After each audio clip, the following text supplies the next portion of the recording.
कॉक। मुट्ठी में दबा के रखा है मैंने पलक को, आसमां में जाते देखा टूटते बल्ब को। मांगू कैसे अच्छा नहीं है मेरा तलफ्फुज़, जान तुम जानते गरज को।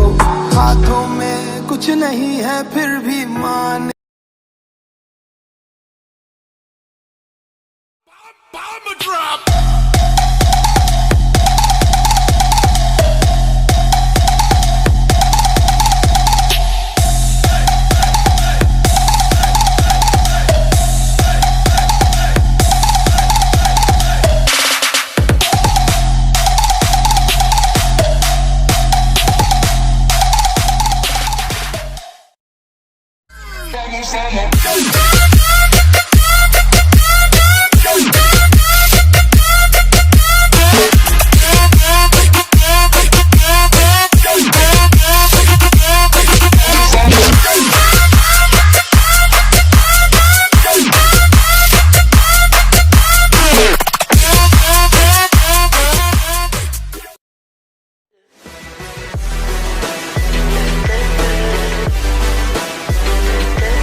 face.